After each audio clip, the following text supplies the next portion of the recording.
ওয়েদারটা আছে বেশ সুন্দর, আর কারেন্ট নেই ভেতরে, তাই আমি বসে পড়েছি বাইরেই পড়তে। দেখবে বাইরেই বসে পড়েছি, কারণ কারেন্টের কোনো গ্যারেন্টি নেই, আজকে দেবে কি না তারও কোনো গ্যারেন্টি নেই। আশা করছি আজকে দেবেই না, যদিও দেয় সেই একদম রাত 9:30 10টা। যদি দেয় আমি অবশ্যই তোমাদেরকে জানাবো। দেখবে 9:30 10টার আগে কোনো মতেই কারেন্ট দেবে না, যদিও দেয় ওই 1 সেকেন্ড 2 সেকেন্ড করে আসবে আর যাবে, আসবে আর যাবে, এরকমই হতে থাকবে। তো এরকমই এক্সপিরিয়েন্স আছে বস। কী আর করা যায়, এইভাবেই চলছে দিনকাল। তাই যেহেতু রাত্রিবেলায় তো আর কোনোভাবেই লাইট পাওয়া সম্ভব নয়, একটাই আছে চার্জ লাইট, যেটাতে খাওয়ার সময় তো চলে যাবে। চার্জিং লাইট বেশিক্ষণ চার্জও থাকে না ওগুলোতে। তো ভাবলাম এখন একটু বসে যাই, যতটুকু যা হলো। চলো আগে পড়াটা কমপ্লিট করি, তারপর আসছি। মা বসেছিল একটু মাথাটা আঁচড়াতে, আমিও বললাম একটু আমারটা আঁচড়ে দিতে। আমার জানি না আজকে হাতগুলো কী ব্যথা করছে, আসলে অনেক দিন হলো ওইসব কাজ করা হয়নি, সেটা আজকে হঠাৎ করে করে দিলাম বাধ্য হয়ে। তো বাবারই হাঁটুতে যেমন আগে ফোনটা ধরে রাখতে কোনো অসুবিধা হতো না, ঘন্টার পর ঘন্টা ধরে থাকতাম, তাতে কোনো প্রবলেম হতো না। এখন 10 থেকে 15 সেকেন্ড ধরে রইতেই যেমন হাতগুলো কাঁপছে, হাত পাগুলো। মাকে বললাম একটুকু আমারটাও আছড়ে দিতে, না বলতে পারলো না, যেহেতু আমি আজ কাজ করে দিয়েছি। তো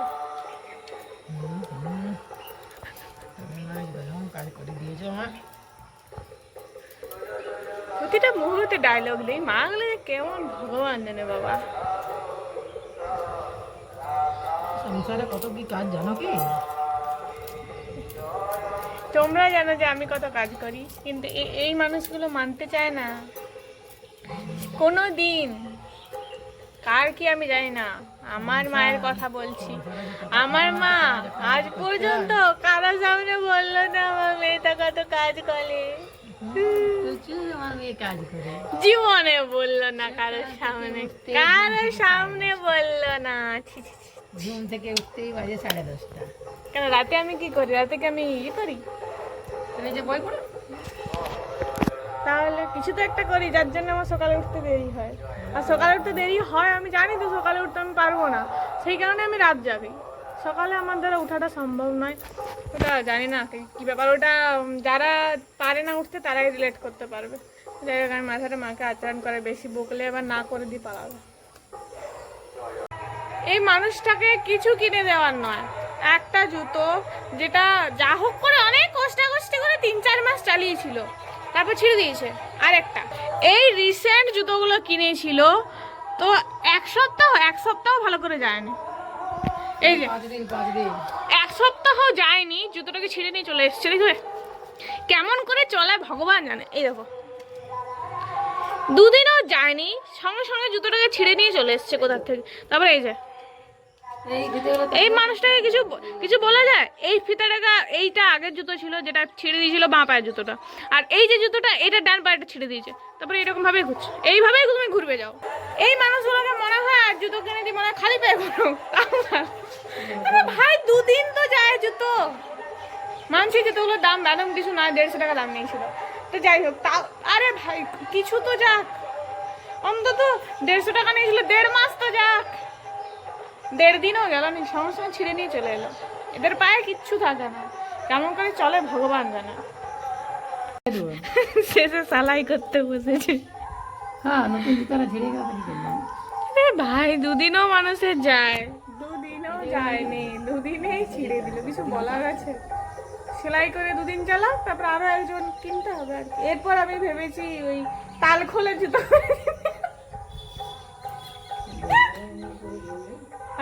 তাহলে আর ছিঁড়বে না। তাল খোলের জুতো, নাহলে আগেকার দিনে যে খড়ম পরতো না, খড়ম দিয়ে দিতে হবে। খড়মের তো ছেঁড়ার কোনো চান্সই নেই, কোথায় ছিঁড়বে। এই মানুষের জন্য ওইগুলোই ভালো। কি বলো তোমরা, ঠিক বলেছি না? এখন বাজে 9:48, ওই 9:50। তোমাদের বলেছিলাম তো, দেখো 9:30-10টার সময় দিলে কারেন্টটা তখনই দিবে। জাস্ট নাও, এই মাত্র দিল। তো মা নেই বাড়িতে, এবার মা না থাকলে আমি কি করি, আমাকে কি করতে হয় চলো সেটা দেখাই। প্রথমেই রাতের খাবার তো আমাকে রেডি করতে হবে, তার জন্য প্রথম কাজ কি, দুধটা গরম করতে হবে। তার জন্য ফ্রিজ থেকে দুধ বের করে নিয়েছি। প্রথম কাজ হলো দুধটাই গরম করা, কিন্তু দুধটা গরম করার আগে কিছুক্ষণ নর্মাল আর কি বাইরে রাখতে হবে। তা দুধটা এখানে বাইরে রাখা থাক। তারপর আমার সেকেন্ড কাজ কি, রাতে আছে ভাত, তো ভাত খাওয়া হবে, যা তা দিয়ে কিছু ভাজাভাজি করতে হবে। তো দেখা যাক কী ভাজবো। তো ভাজবো আলু পেঁয়াজে ভাজবো, আর এদিকে কিছু ভেন্ডি আছে যেগুলোকে ভাজবো। তো চলো এগুলোকে তাড়াতাড়ি করে কেটে নিই আগে। দেখো তোমরা তো জানোই যে আমার পেঁয়াজ কাটলেই চোখে জল আসে, তাই পেঁয়াজ আমি সবার শেষে কাটবো। তার আগে প্রথমে কাটবো ভেন্ডি, তারপর আলু, তারপর পেঁয়াজ। তো আগে ভেন্ডিগুলোকে কেটে নিই, তারপর কাটবো আলুটাকে। ভেন্ডিগুলোকে জলদি জলদি কেটে নিই, তাড়াতাড়ি করে নিই, কারণ দাদা আর বাবার দোকান থেকে আসার প্রায় টাইম হয়ে গেছে। তো ওরা চলে এলে ওদের খিদে পেয়ে যাবে, তুই কখন খেয়ে গেছে দুপুরে, তাহলে ওদের তো তাড়াতাড়ি করে নিই। আর মা নেই বাড়িতে, মা একটু দিদাভাইয়ের একটু শরীরটা খারাপ, তো মা দেখতে গেছে ওখানে, তাই বাড়িতে আমি থাকি। কি আমি তো সব করবো, আমার কোনো অসুবিধা নেই। আর দিদাভাইয়ের আপডেট, দিদাভাই এখন ভালো আছেন। আমি গেছিলাম মাকে পৌঁছাতে, দিদাভাইকে দেখেও এলাম, যেহেতু থাকা যাবে না। আমার যদিও আসার মন ছিল না, কিন্তু কি করব, বাড়িটাও তো দেখতে হবে। মা যদি চলে যায় তাহলে বাড়িতে কে থাকবে, তাই আমাকে চলে আসতে হলো। মা আছে ওখানে, দিদাভাই ঠিক হয়ে গেলে মা চলে আসবে। তো চলো এগুলো ঝটপট আগে কেটে নিই, তারপর আসছি।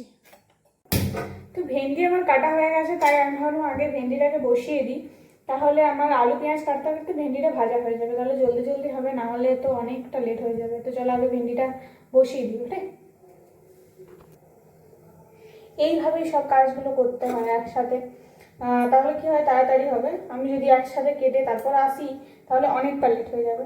তাই আগে ভেন্ডি আমার ওগুলো কাটা হতে হতে সময় লাগবে, তাহলে ওগুলো কাটা হতে হতে এখানে ভেন্ডিটা আমার ভাজা হয়ে যাবে। ভেন্ডিটা ভাজা হতে খুব একটা যে সময় লাগবে সেরকম নয়, তাহলে ভেন্ডিটা আমার এখানে ভাজা হয়ে যাবে, সুবিধা। চলো আগে ভেন্ডিটা আমি ভেজে নিই।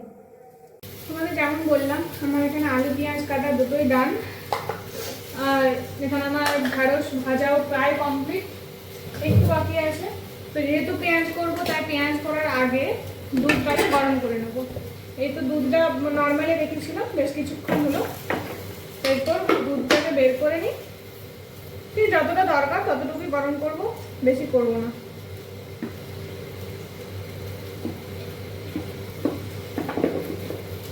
যতটা লাগবে আমি ততটা নিয়ে নিয়েছি, বাকিটা রেখে দেবো। আবার এটা আগে গরম করবো, ভেন্ডিগুলোকে কেড়ে নিই, এটাকে গরম করব, তারপর আলু আর পেঁয়াজটাকে ভাজবো। না তো শুকরি হবে, আরও ধুতে হবে, তাই ফাইনাল একবারই ধোবো পরে সেটা।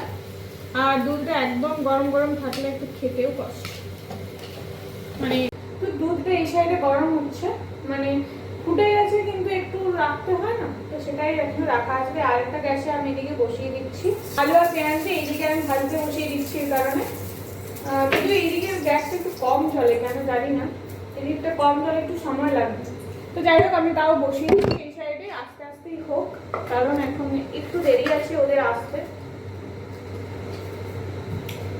তাহলে মা আজকে নেই, নাহলে মাকে হয়তো এই কাজগুলো করতে হতো, মা আজকে নেই বলে আমাকে আজকে সব কাজগুলো করতে হচ্ছে। এরপর দেখা যাক কি করি, একটু তো পড়তেও বসতে হবে, কখন যে কি করবো আমি জানি না। আমার এই পরীক্ষার সময়গুলোই কেন এত প্রবলেম আছে। দিদাভাই তাড়াতাড়ি সুস্থ হয়ে উঠুক এটাই দরকার, কিন্তু আমি জানি না আমার পরীক্ষার সময় কেন এরকম প্রবলেমগুলো হচ্ছে।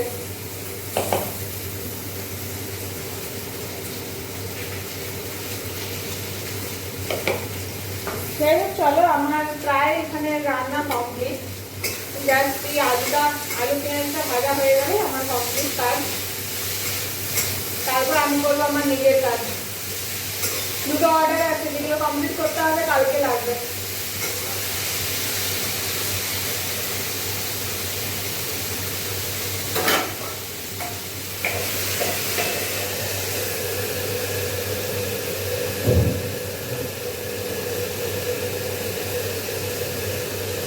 সকলের খাওয়া দাওয়া কমপ্লিট, সকলকে খেতে দেওয়া কমপ্লিট, খাওয়া কমপ্লিট, আমার নিজেরও খাওয়া কমপ্লিট। এরপর হলো সবচেয়ে লাস্ট অ্যান্ড ফাইনাল কাজ, সমস্ত মোছামুছি আমি করে নিয়েছি। এটা এটা হলো সবচেয়ে কষ্টের কাজ আর লাস্ট কাজ। তারপর দেখি যদি কেকগুলো মানে বেক করার হয়, বেকটা করে নেবো, তাহলে সকাল সকাল তাড়াতাড়ি আমি ডিজাইনটা কমপ্লিট করতে পারবো। না হলে বেক করে ডিজাইন করতে গেলে অনেকটা টাইম লেগে যাবো। তো চলো আগে বাসনগুলো দিই, তারপর দেখি কী করা যায়।